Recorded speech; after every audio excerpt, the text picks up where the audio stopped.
Sorry about that. My apologies, Alistair. I was just asking you in that first round when Walt had you down. How much were you in danger? In that first round. I would say big danger, right? You have a 275-pound man who just scored a knockdown, and he's there to finish you. So the danger was real. But I don't know. Stay calm, fight through it. I was still there. So it was not, for me, there was a big danger, but I was kind of still in the fight, right? When you're able to come back from that, how much did your confidence level going up, knowing that he exerted so much energy trying to finish you, and you were able to survive?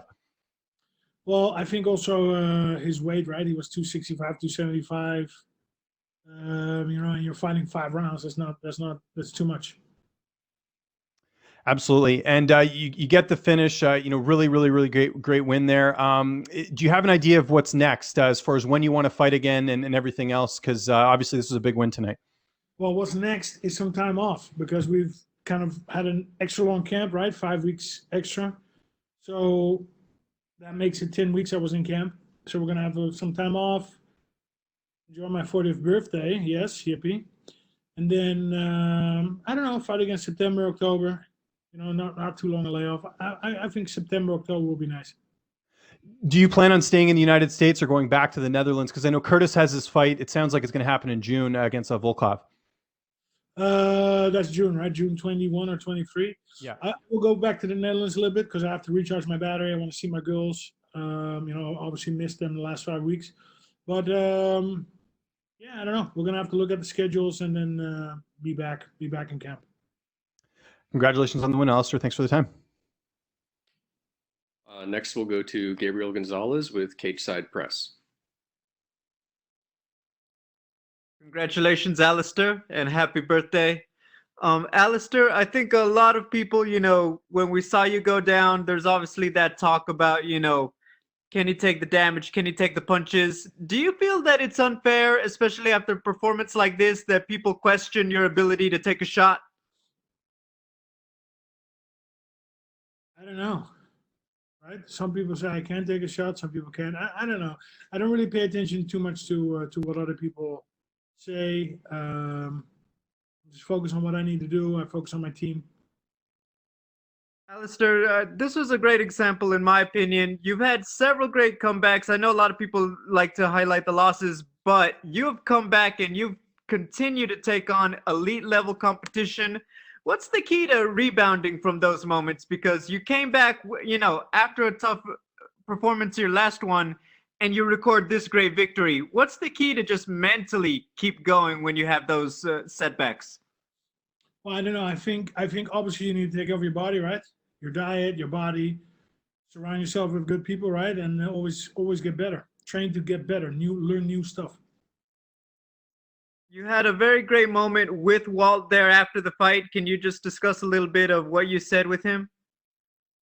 So we met brief during PR tour since we were going to fight in this last December. And I don't know, very cool guy, very humble guy. So we instantly clicked, and we were going to train together after the fight. So I just gave him a hug, take your time to recover, and let's work together, man. I know you said, it's business, it's a sport and it's a competition. As a father with daughters yourself, can you just talk a little bit about, being his opponent and watching him go through what he did going into this fight?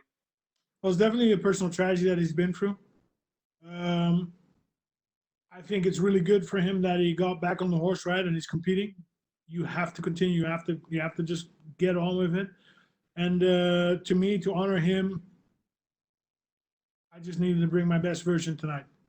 And to me, it is a sport. It is a competition. It's also a way of living, making a living. So, just keep going.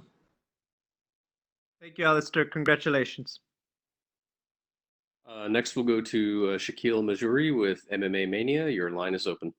Hey, Alistair. Congratulations and happy birthday, sir. Thank you. First and foremost, I kind of posed this question to, I think, Walt prior to the fight. So I'd like to ask you, oftentimes, especially with older fighters, you get this chatter about, oh, these guys can't take the damage anymore, et cetera, et cetera. I know Gabriel touched on it a bit, but I think that's kind of an unfair assessment of guys like you and Andrei Arlovsky who've put on really good performances as of late. What do you think is the biggest misconception that people in general have about the heavyweight division? I don't know. You're asking me a question. I don't know. Okay. Towards the end there, it seemed like you were kind of, I don't want to say like taking the power off your shots, but you were being very deliberate about the shots you took. Was that you preserving your gas tank, or was it perhaps something like Teixeira versus Smith, where you saw the end coming and you were kind of waiting on the referee? Yeah, a little bit. Taking the gas off because you don't want to gas yourself out. It's 5 rounds, right? We're in round number 2. You don't want to do too much, but also he couldn't get out, so you're just touching him up, waiting for the ref to come in. And last thing from me here, wow, you've been competing in MMA for more than 20 years. Now, I'm sure you said you do this because you love it and you're motivated to do it. So I'm sure the motivation hasn't changed. But when it comes to all the aspects of the fight game, the business side, the training, the competing, what's the biggest difference between the Alistair that stands here today and the Alistair that started competing in MMA 21 years ago? That's a world of difference. Actually, my first fight was 23 years ago, 97. And I don't know, you grow so much as a person, right? In the gym, outside of the gym. So I would say it's a completely different Alistair when I started. I can say I'm a mature man now, right? And then I was a little boy, 17. Alistair, thank you so much. Enjoy. Okay, thank you very much, Alistair. You're good to go.